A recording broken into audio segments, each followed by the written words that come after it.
Hi, everybody. It's me, Pat Butynski, and we're live at the Stir Crazy Cafe with our guest star today, Sandra Fell, which is short for her full name, which I will let her pronounce for you. And she's going to come on. She has an amazing story and an amazing program that she started. And her art is nothing to sneeze at. It's really exciting. So I'm really excited to introduce her when she comes on in about 5 minutes and shares her vision with us, some of her inspiration, and gives us a tour of her studio. And maybe she might even give us some art tips because she certainly is a very accomplished artist. And so let me say hello to all my friends. Where are you from?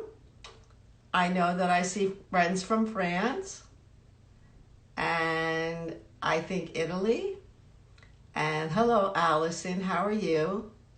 For those of you that don't know, I'm Pat Butynski and I live in New Jersey near the coast in the US. And I've been an artist all my life, and I've been a fine artist for maybe the past 15 years. Before that, I was a graphic designer and yada, yada, yada. So that's who I am. Share with us and each other who you are. Hi, Jaquine. How are you? Thanks so much for coming on. And Sandra, I hope that you see I'm getting messages for her, but I can't go back and forth because I'm using my phone for this. So I just hope that I see her pop on. I'll send her a link in a minute. Just waiting for you guys to come on and get situated. So what have you all been working on? Anybody want to go first? Don't all jump at once. You know, when I was in a class and a teacher asked a question and nobody answered, I didn't know what to say, but I'd always raise my hand because I felt bad for the teacher. You guys have no mercy. No mercy at all. That's all right. I'm used to it. I could tell you the story. Don't forget to ask me a story about my little starfish. This was given to me by my mom, who passed away in December. She was 93 years old, and she gave it to me when she was in the nursing home. She won it playing bingo, and it doesn't have a lot of value. Most of my jewelry doesn't. I just like sentimental things, but it means a whole lot to me. And I want to tell you the two reasons why. Okay, so I hope I remember that. But we might be so excited with Sandra that we won't get back to it. But I'll try. Maybe I'll write it down. That would be good. Okay, so it looks like Sandra's there. So I'm going to invite her on. Okay, Sandra, I'm going to send you a message.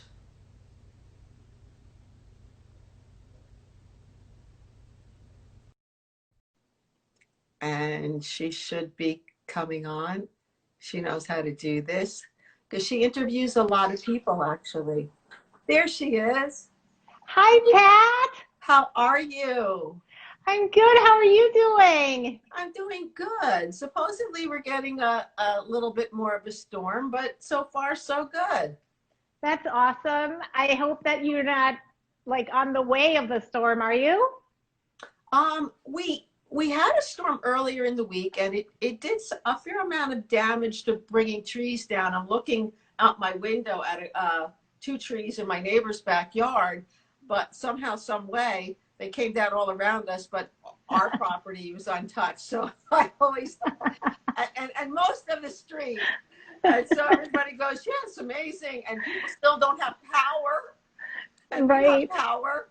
Right. And honestly, you know me, I'm a crazy woman in terms of, my faith, and everybody knows I'm a Christian. So I just tell them, don't you know I pray for the neighborhood? And I mean, people in my neighborhood have Darwin loves you, you know, we've got flags of every color, rainbow, Oh my God, Pat. this is a very crazy neighborhood, but I figure everybody's so vocal. Exactly. You Oh know, my God. So you've made it your purpose now to help your whole block. that's right. I walk up and down the street and I pray for the street. I love that. They don't know, you know what I mean? Exactly. It's Oh like my you God. might not want me to talk to them, but I can pray, and they don't even know. Right, exactly. Thank you so much, Pat, for inviting me today to your studio for a change. I feel like now I'm on the lower side of the screen, which I'm always on the top side of the screen because I'm always interviewing. So now I'm on the other side. So thank you so much for joining me and inviting me. This is awesome. I wish I could put you on the top because of the words. I don't know how to switch that up. Do you know how to do So that? no, but you can stop the if you want later, like you can stop where it says comments, you have three dots. If you Yeah, touch that, it says turn off comments and then you can turn them on again. So, yeah, but right now I think it's okay. I I know think. how to do that. I know how to do Yeah. that. I just want, Yeah. because I saw somebody recently make themselves small in the corner of the screen. So I don't know how to do that yet. Oh, that will be fabulous. I wish Yeah, I knew that. Okay, Pat, we have homework. yeah, we'll go look for that. Yes, yes, we do. So, first of all, I mean, I have a million questions, but you're usually the interviewer. So, if I asked you about your background, it's probably very extensive because you've been making art a long time. I know that you emigrated from Mexico. You grew up in Mexico. I As was born and raised in Mexico City. born and raised in Mexico City. Okay. As Yes. was your husband. As my husband actually was born in Evanston in Chicago. Really? Yeah, because his dad was a pediatrician and he was doing his residency at Northwestern University. And so by chance, he was born there. And then when he was 5 years old, they returned to Mexico after his dad's training. And I met him and we got married in Mexico City. And then we moved to Minneapolis. Wow. Wow. Yeah, yeah. So I'm actually third generation of immigrants. So my grandparents immigrated from Europe, from Poland and Russia. And Really? yeah, yeah. They escaped the war and they came through, they thought they were coming to America, Ellis Island, but it was closed at That that was World point. War, was that World War II? It was before then, actually. Just before that, yeah. Yeah, yeah. It was in the early 1920s. And Okay. so they First came World War. through. Yep, yep. They came through, and the immigration was so high at that point that they ended up actually, the ships ended up in Veracruz in Mexico. And so all of a sudden, my grandfather, all of my grandparents, well, three out of the four came through there. And Mexico was very welcoming, and they were able to find a work, and they started with nothing. Yeah. And they emigrated to Guadalajara, which was one of the biggest cities in Mexico. And then when my parents, when my mom was actually born in Guadalajara. So on her side, they were there, and then they moved to Mexico City. And on my dad's side, they were always in Mexico City. And then I was born in Mexico City, but then I came here. So my children now are first-born American. So Okay. All right. Wow. yeah, So they're yeah, American. So you bringing them up bilingual. correct. Yes. Because I I only actually speak to have them in friends. Spanish. So That's awesome because I actually have friends that had such a hard time in the schools when they came here, Spanish speaking friends, and even my in-laws, they were Polish. and my one friend who I've been on several mission trips with is from Puerto Rico, but she never spoke the native language in the house with her children because she wanted them to speak English because she was afraid they would go through what she went through. Now I think Interesting. trying to change that around and realizes how important and relevant it is. But back then, there weren't a lot of bilingual people, and now it's such an asset to be able to speak Spanish in our nation. Oh, I think that anytime, it doesn't matter what language, but your first language, if it's not English, you should 100% teach it to your children because you're giving them a free language. They will use it eventually. They hated that I spoke to them in Spanish when they were little because they were the only kids that was spoken to in Spanish. And then they got used to it. And now I think, they're so grateful because job opportunities and all these things come into play. And a second language is an incredible thing to have. And at that time, our brains are wired to be able to learn language so easily. Later, 100%. I had 4 years of Spanish in high school, but never used it because there wasn't a big Spanish population. I had nobody to talk to. Right. So if you don't practice, then it kind of goes away a little bit. A lot. Yeah. For me, I graduated high school in 1973. Oh, yeah. So, gone. A little bit. So we have a big Mexican community here.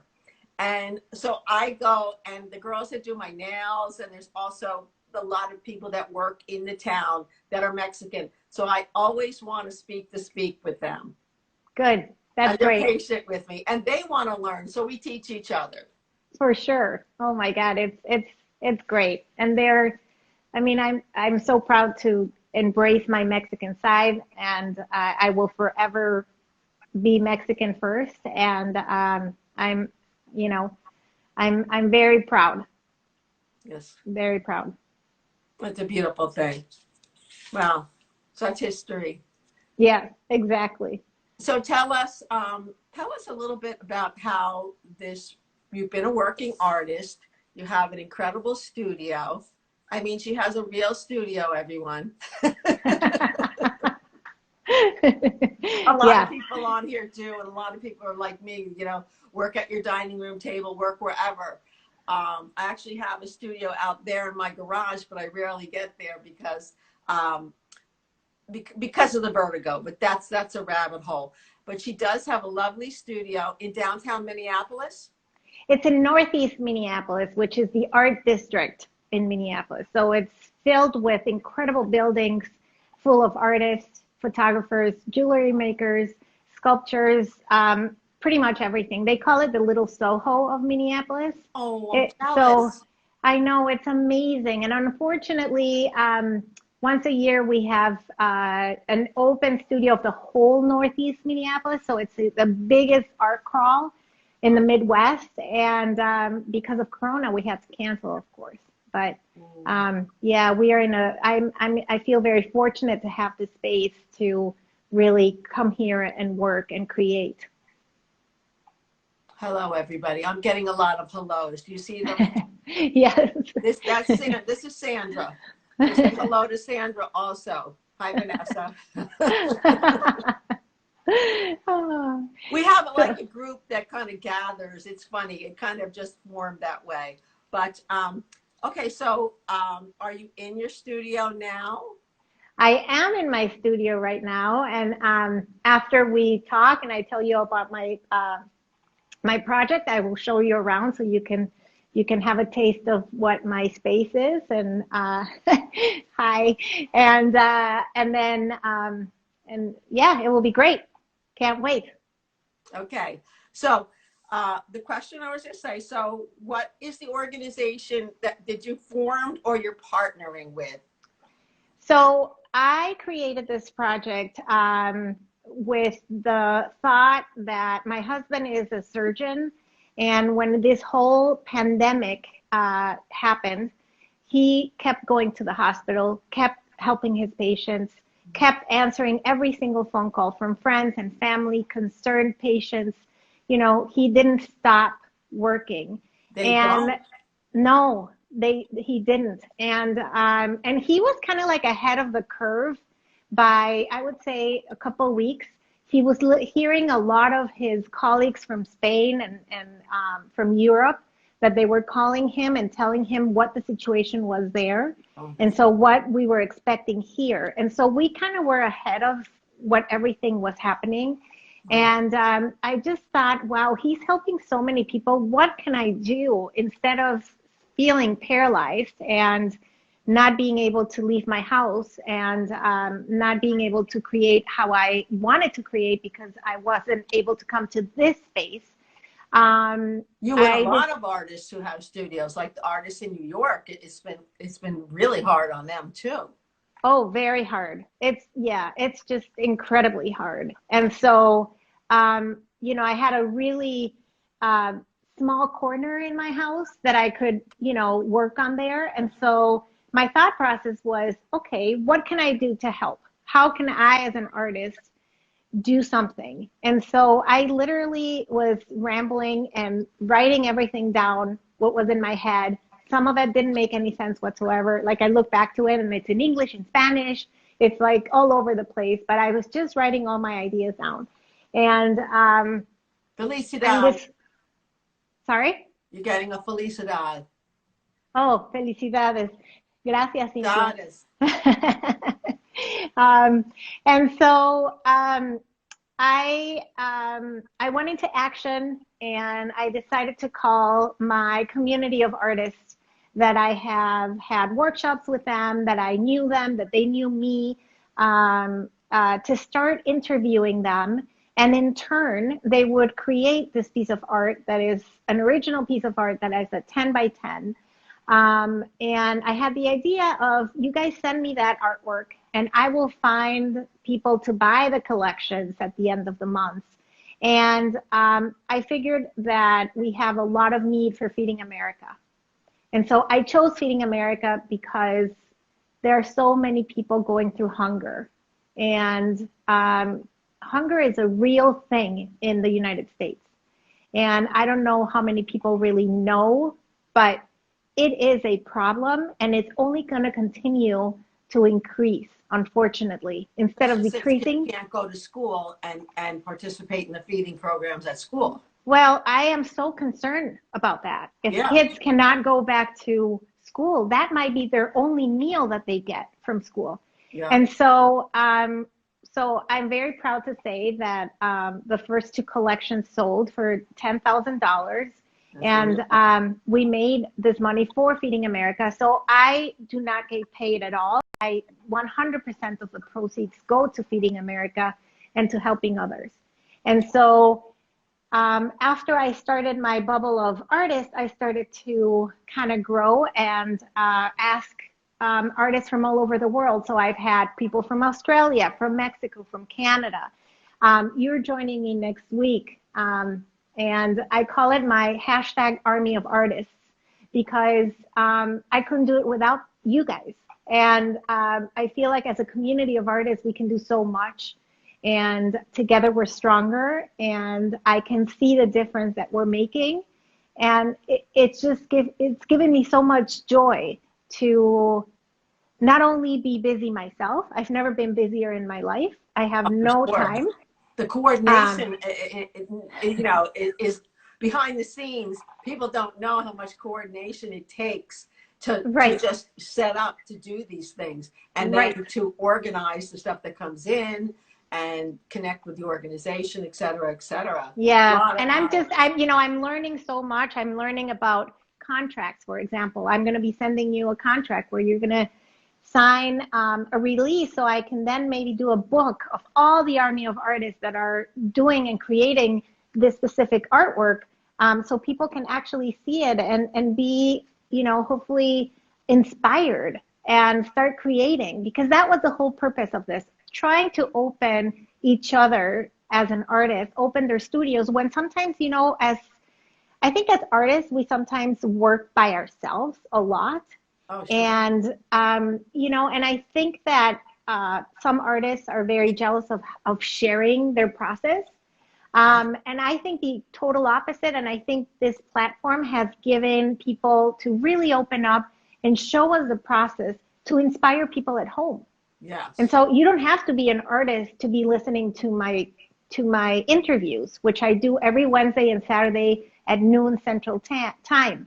But Hi, Gretchen. Love you. Hi, Gretchen. I have to say hi because we're going to turn the comments off. But I want to notice that I know these Gretchen people support us, and they're such a joy, and they're wonderful artists also. So I got to tell you, Gretchen is one of my army of artists, and I love her, and I love her process. And if you go back and look at our interview together, you're going to learn so much about Gretchen. It's crazy. Oh, Gretchen, you interviewed her? Yeah. Gretchen is Toddy Pons. Yes, yes. And you should pieces follow of her. She's amazing. I love her. A long time ago. They're in my dining room. Yeah. And I'm just reading for someone that said, it's been it's been a difficult time for a lot of people. It's very hard to find that rhythm and that flow in your, in life in general, as it is right now. And we just have to be very mindful of our time and how we're using that time, and not only in creating artwork, but mental health is a very important thing. So as we keep busy and we have a routine every day and we do something for the good of others, it's like, I never knew that starting this was going to give me so much food for my soul. Which was going to keep you well. Oh my gosh. It's been incredible. The response has been unbelievable. So I'm just like, I hit a mark. Let's put it that way. I open a conversation with artists that maybe they would never give us a chance, right? And now they're opening their doors. They're showing us their process, their inspirations, what they go through, how they're working right now. Mm-hmm. And it's just, food for your soul. You just want to create all of a sudden. I get texts from people saying, Sandra, thank you so much. I want to start creating. I've never done anything like this. I'm like, yes, this is the time to start something new. This is the time that you have the time to start something new. So if you thought about, relearning Spanish, go for it. If you if you wanted to start playing an instrument, go for it. Yeah. Like, this is the time. Don't waste it. Do something good. Exactly, to do a new thing. I mean, I would say that this time demands a shift. We cannot sit on the fence and wait for the normal to return, because it may not return. We don't know. The economy has been so exhausted. The elections are volatile. And there's just so much frustration going on. And the only thing that I learned from being sick for so many years is that I had to reinvent myself. I had it once I got over crying, about wanting my old life back. I had to make a new one. 100%. And I think that we have to, you're infused, because we are all creative in one way or the other as human beings. So as you said, whether it's somebody that starts opening up a business online, or whether it's somebody who is homeschooling their kids and learning how to teach, well, that may end up helping them in the long run. You don't know. But, I think it's also letting go of the control. Like we had so much control of our lives, and now we have none. And so I think that adjusting and adapting to everything that's happening every day, everything is changing, everything is moving really fast and really slow at the same time. It's a weird concept of time. I don't know if you guys are feeling it, but it's just like the weeks kind of go by, but then the days are kind of slow. And then it's like, oh my God, I mean, we've been in this 5 months. Like, it's a real just switch here too, on how to adapt and how to let go of that control. I think it's an important lesson to all to just, go with the flow and adapt, but also keeping positive and giving the best out of you and being responsible, being a responsible citizen, helping each other so we can work together. I almost feel like in the beginning of this pandemic, we were all in it together and we were all working so hard. And then we kind of forgot a little bit about it. We got loose. And so the cases keep rising and we need to work together again. Yes. And that we can be productive. And it doesn't necessarily mean making art and having to put up a shingle and feel stressed to sell it. It's just, you can only read, how many books are you going to read? How much binge watching television can you do? You know what I mean? At some point, how much can you clean the house? Well, I don't want to clean the house ever, but you know what I mean? It gets dirty again, Yeah. So, yes, you do need to care for yourselves. A lot of people have their kids at home or elderly parents that you can't see, which happened to us. Right. I lost my mother-in-law and couldn't see her for the last 3 months of her life. Oh, I'm so sorry, Pat. And, but we worked it out. Yeah. And I think, putting yourself out there, meaning putting yourself out of your comfort zone.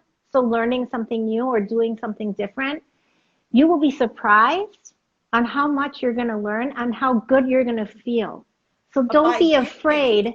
Right. Don't be afraid of getting out of your comfort zone. I mean, it's really important actually to do that because then you learn something new and you always want to learn. You don't want to stay, just static. You always want to keep learning. I think that's something that surprises a lot of people. If you naturally tend to be a teacher or you love to learn, but again, everybody has a different personality, and some people like routine very much. My husband's very routine oriented. He's open and he's like a sponge to learning, but he doesn't want to change his routine. Right. He'll take in information. It's like a wealth of information. But he still wants to do this at this time and this at that time and this at the other time. But I think that people are learning that learning is a wonderful thing. And also how after so much time, and then you go into the despair and the loss of your regular life, the thing that brings it out of you is actually giving out of your lack. And when you start to do that, that empowers you and that encourages other people to do the same. And I give this lecture every week, Sandra, because we've been doing this since the third week of March, mostly, except if I'm not able to come on. But I'm saying, okay, now you guys, and I'm giving them little tips and we're painting together. I go, now you turn around and do this for somebody else. 100%. I think that, if you help one person, if you can help one person a day and they turn it around and they help someone else, you've done your job. It doesn't have to be an army. No, it doesn't. It really doesn't. I mean, I was fortunate enough to be surrounded by incredible artists that, at the end I call them my army of artists, but you don't need that. You can just start with your own self, and starting there, it's a big to do, right? And so then if you can affect others next to you or near you, it's just amazing. It's just truly an incredible feeling. So. Well, that segues right into the story of my starfish. Oh, I want to hear it. Have you ever heard, and it's totally relevant to this story, it's a really lovely story about this little boy who's walking on the beach, and especially in New Jersey and a lot of shore towns, there's a certain times of year where the starfish wash up on the beach and they're everywhere. And so this little boy is running around, and he's grabbing them, and he's throwing them back in the water, and he's throwing them back in the water. And there's this man walking on the beach, and he's watching him do this, and he's watching him do this. And he goes, there's thousands of them. he goes, you know, you're not going to be able to save every one. And he picks up one and throws it back in. He goes, well, I saved that one. Oh, I love that. And that's how it is. We Yeah. might not be able to affect, you know, hundreds of thousands of people, but you can affect one. And then that one goes on to live and affect another one, and on and on and on. Whether it's, again, giving people new life. People are depressed, as you said. People are, you know, in deep despair. Every kind of illness is exacerbated. You know, abuse in the home is Oh, exacerbated. yeah. Oh, everything. Alcoholism, drug addiction, it's all exacerbated. So what can we do? I go into rehabs. Tough, very, very tough. You lose a lot of people. And the only way I can go there is this. I love that. Because Maybe, that's your example. Yeah. maybe I'll save one. Yeah, 100%. What you're doing is affecting others, and it will be. So It will this is 100% be that. exactly what you're doing with your feeding program. Yes, yes. I love your starfish, by the way. I love it. Do you wear your starfish a And the lot? best part is not knowing who it's affect. That's the best thing. Exactly.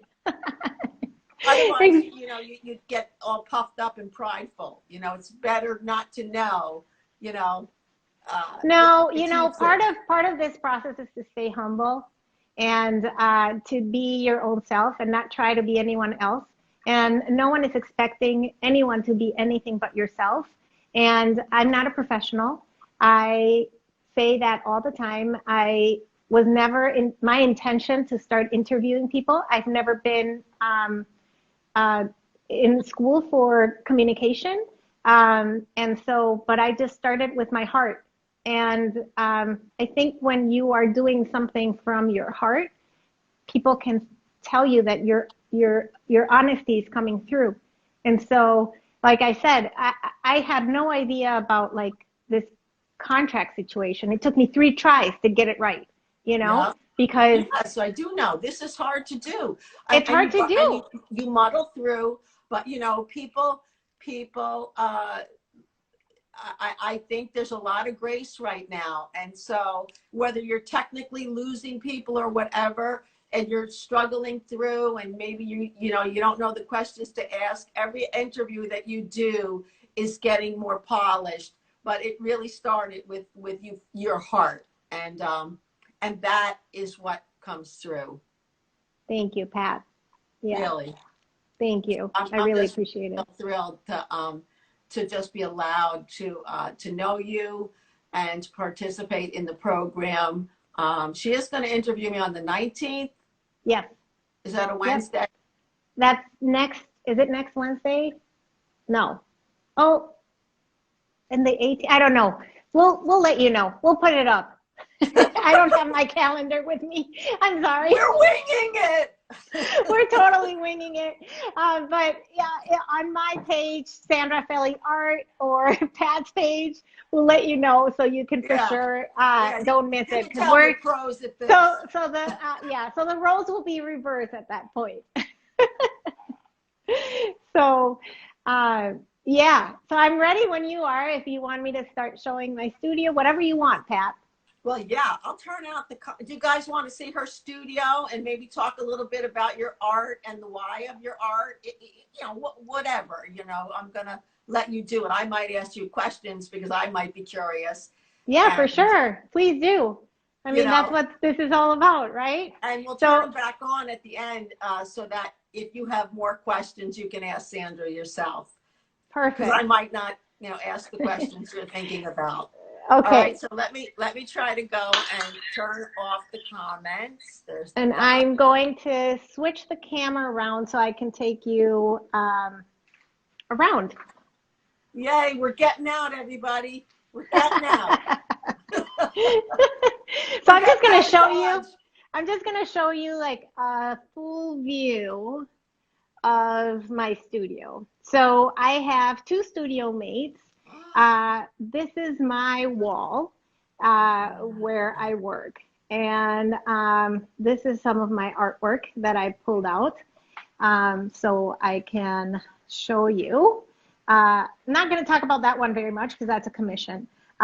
So, but we can talk about this one if you like.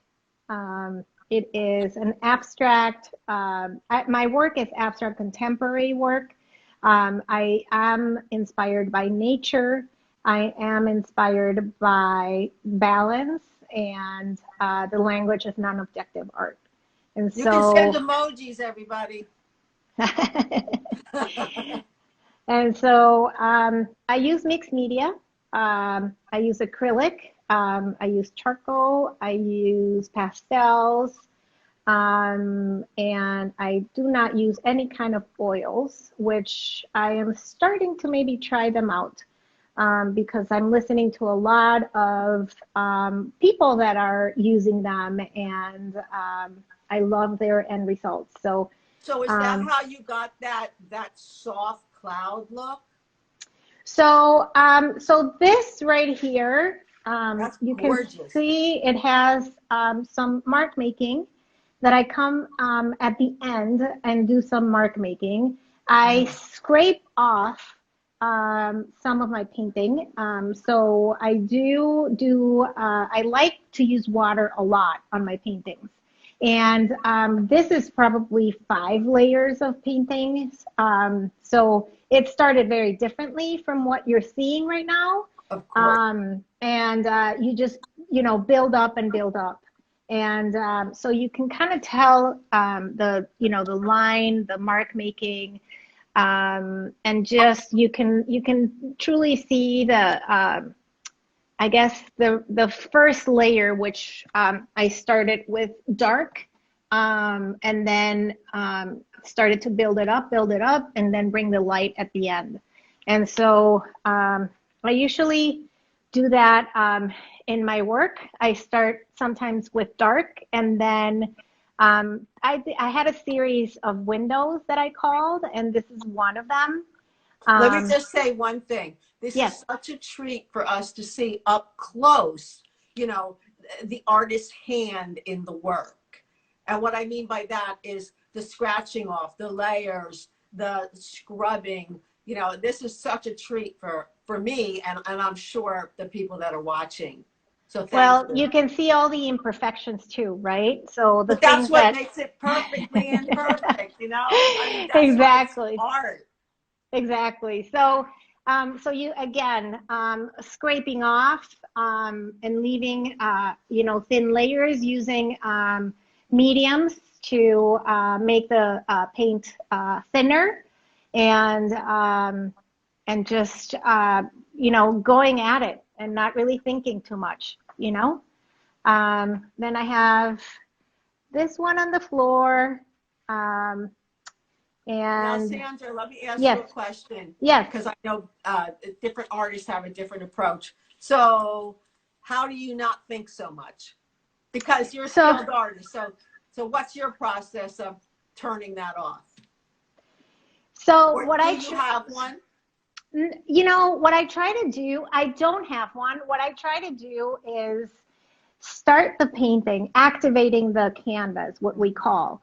By activating the canvas, for people that they don't know what it means, is just making marks on the canvas or paper with no thinking, really, no rhyme or reason, just using your hand. I like to work on a bigger scale because I love to dance with my paintings. So I go in and out, in and out, in and out. And so I kind of go, so for example, I'll show you this one. Okay. So this one, I start here, right? But my brush strokes, when I start, are completely not deliberate. So I just go and go and go and go and go, and then step back, and then come back, and then step back, and then come back. So it's like I got it. I love that. I love that dance. I miss that dance. But yes. So I have my music going, and I just disappear on it.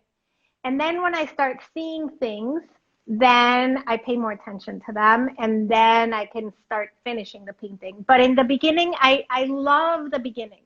Yes. because I'm really not thinking. That's the best So part. yes. So anyway, so this one, again, starting from dark to bringing the colors back up. And the brush strokes are very loose. And if you can tell, they're very, they don't have uh, one significant direction necessarily. But I'm kind of trying that. I'm actually, you know, because my brush strokes are always going back and forth, back and forth, back and forth.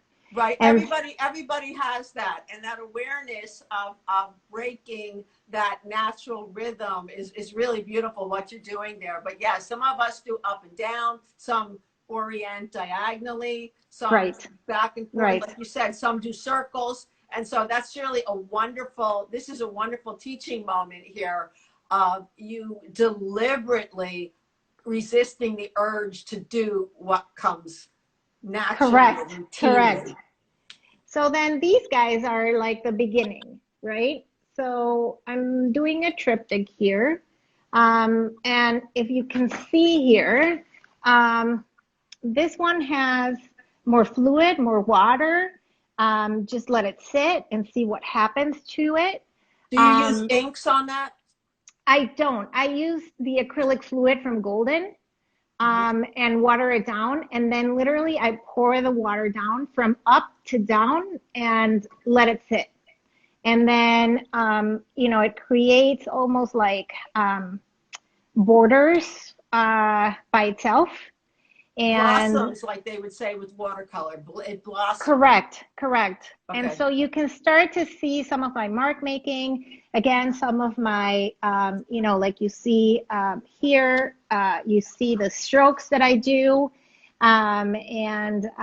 So this is the, you know, first stage of these guys.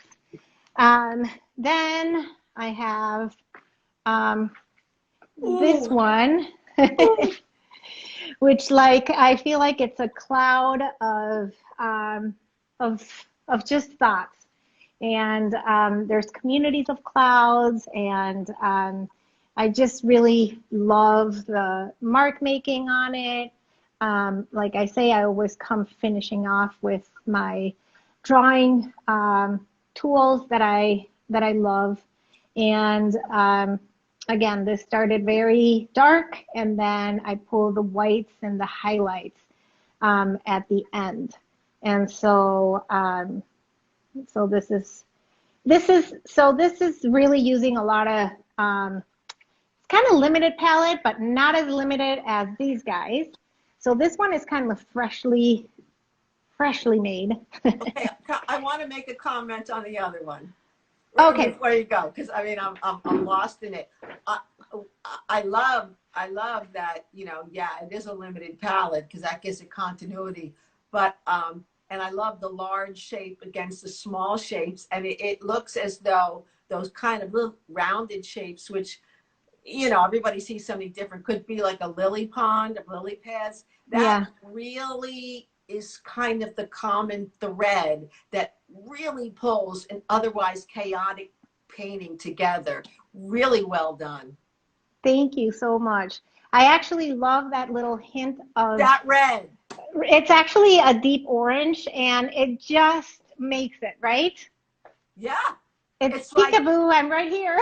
it's like I used to say, like Bonnard, he would always put that cat in the corner of his painting, Yeah, and all of a sudden there's this cat, and it's like, yeah, well, what is that doing there? You know, and exactly. what was he thinking? And so to me, and then we started calling it the dog. We were like, that's the dog. Okay, so this one is very limited palette. Um, and this one I actually started with the mark making and building it up. And again, using a lot of water so you can see the drips, you can see the brush strokes. I really, really like working with limited palette. It's something that, and this color palette for me is just I this is my favorite one, to tell you the truth. I love it. Yeah, it's Do you it's use browns in that? Do you use like burnt umbers in so I use sometimes I use burnt umber, and I mix it with white. I always mix my colors. I don't that? like necessarily using it straight from the tubes, Yeah, me but too. I use linen, and sometimes I use the color of the linen to help as a palette. And so I use raw linen, which I don't have out here right now. Oh, so that's And beautiful I make colors it, coming through. yeah, so I make it, yeah, exactly. And Wow, so here's another one with limited palette. that's beautiful. Um, and you can see, you know, how I, again, my mark making and, you know, finding my own voice through it. Yes. Um, and then for a very loud one, here's a loud one. Mm.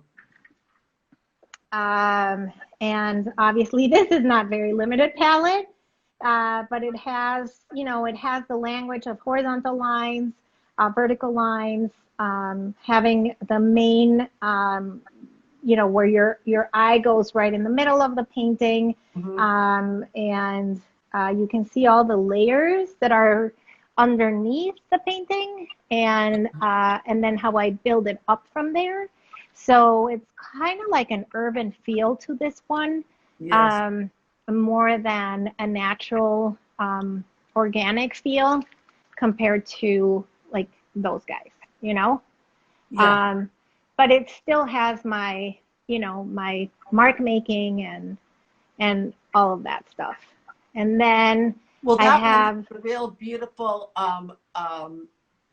contrast between noisy and quiet. So all the information still runs under the quiet area, which keeps that area from being dull. Your yeah, eye still wants to look at it and come back. So it's really a beautiful contrast. The busy against the quiet spaces. It works. It's masterful. You're really good. and then I have a lot of papers that I work on at the same time. You know, just different colors, color palettes, different papers. This is on UFO, that Gretchen actually showed me, UFO. Um, these are my windows. And so I like working, you know, with a lot of different stuff. Hmm. So I do collage on the little ones. Um, so like you, Pat, I don't necessarily, you know, stay on the canvas part of it, but and the one thing that I haven't talked to you about are my longhorns. I absolutely Ah, love my longhorns. They are from Mexico. They come to me raw, and I literally put them together, paint them, and make magic with them. I love them, and so these come to you as actual bones, or do you yeah, create them? nope, nope. This is the skull, Okay. and I um, really, really love working with them. They have this symbol of fertility, of strong, passionate, amazing symbols that I found, and that they really talk to me, and so I just really love them, Yeah, love to work with them, they're very and tribal. They're gorgeous. yeah, yeah. So this is another painting that has craft paper in the background. So this is another way to use color without using any color, but the paper. Hmm. Um, and then we have a lot more. Yeah. Yeah. So yeah. The thing about having, I'm going to butt in now because we will get cut off at an hour, and we got about 7 minutes. And I'm going to turn comments back on. You can Is turn them that, back on if you want. yeah, I am. Here's another one. Beautiful. The thing And I that just was want to say, this wonderful. is the other side of the studio. This is Debbie Wolk's design, and she does incredible ceramics and works.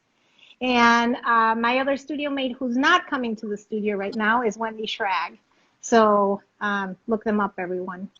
So I'm very blessed to have this space. Yeah.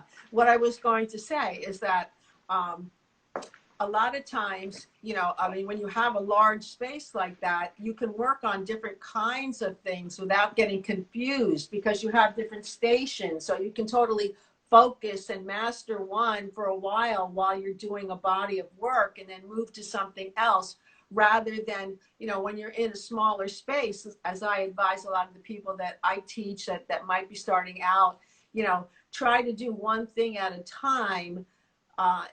Even the way you're doing it, because if you can't separate it, you're going to get confused. But it's very clear that each station of your work is kind of a microcosm in and of itself.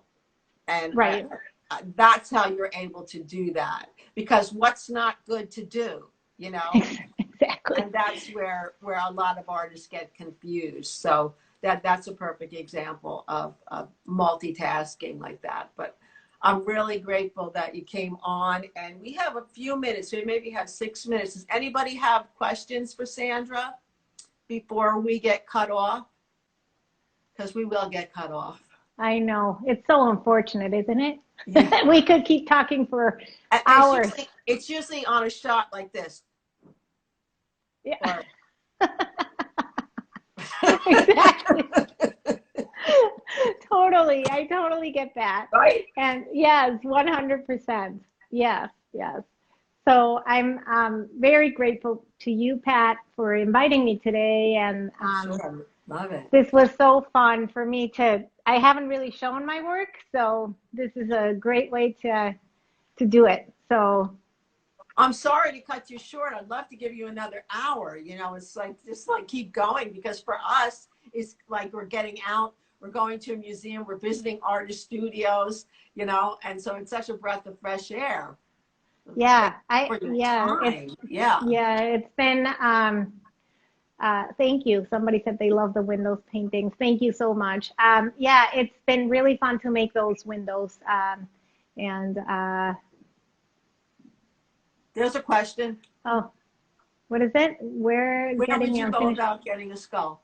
Oh, you can come to me, Sandra Felly Art, and I will direct you.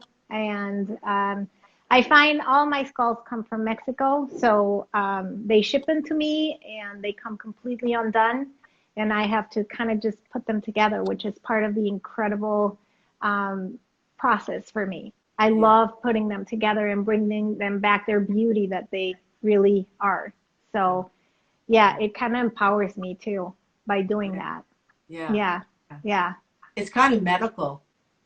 It's kind of like I don't know if it's a metaphor to bringing them back to life or I meant bringing. medical, like Oh, what your medical, husband does. medical. It's like you're putting them back together. I am putting. Actually, he helps me with the horns because it's so hard to drill, and so he's actually a part of the process as well. So He's not a brain surgeon, is he? no, he's a colon rectal surgeon. So it's on the other side. He's got drill skills. Yes, he does. Oh my God. Oh my goodness, we're getting out of topic right now. Yeah, exactly. That's how it goes. Yeah, exactly. Well, thank you again. And I know we have to go because we're going to get cut off. But if you guys have any more questions, shoot them my way. I always respond. We got about 3 more minutes. So guys, questions, 3 more minutes. 3 more minutes if you have a question. Well, we'll wait. But if there's no questions, I can, like I said, I can always go back and look at my questions, and I will always be there to. That's another thing, show up, answer the questions, be there for people that need it, be present, and don't forget that. Don't ever forget that, because if people are taking the time to ask you a question, you should take the time to answer. Mm-hmm.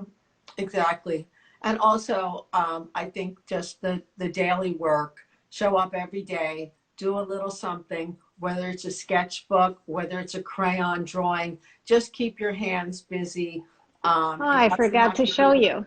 I have my sketchbook right here, actually. There you go. There you go.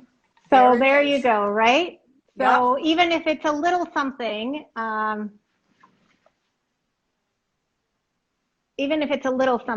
you have to do it. Sandra, somebody wants you to pronounce your full last name. Oh, Felemovicius. Felemovicius. Try it, Bella Pat. Malicia. Sius.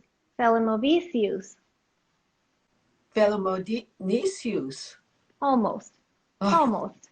I know, it's hard. That's why we go as Sandra Feli, and my husband, his first name is Isaac. He goes by Dr. Isaac because no one can pronounce the last name, so everybody thinks that Dr. Isaac is his last name. well, I like it. I think you should just put it out phonetically and we'll get it. We'll get it. Okay, okay. I'll test you when we're back in it. When you Yeah. come to me. Okay. So Don't you better forget have that. it down. Yes, yes. I mean, All right. I'm always getting called Butynski. Oh, there you go. That's terrible. My kids had to learn to pronounce the last name when they were 2 years old before they could even say anything. So, Well, they had all the phonetics of Espanol, you know? yeah, that's true. In Spanish, it's exactly how it sounds. Like when you write it down, it's exactly how it sounds. Um, so thank you again, Pat. We'll see you really soon. I think Yes. next week or the week after that. The week after that. So in like 2 weeks, I think. Okay. All right. Yes. Thank you so much. Thank you. Thank you. Thanks, everybody, for hanging out, and Take have a great day, and art on. Okay. Thank you. Take And pass care. Patinsky. And pass the torch, right? Light a Yes. fire and pass the torch. There you go. All right. Okay. There's Take all kinds care. of way to feed people. For sure. 100%. Okay. Bye-bye. Bye.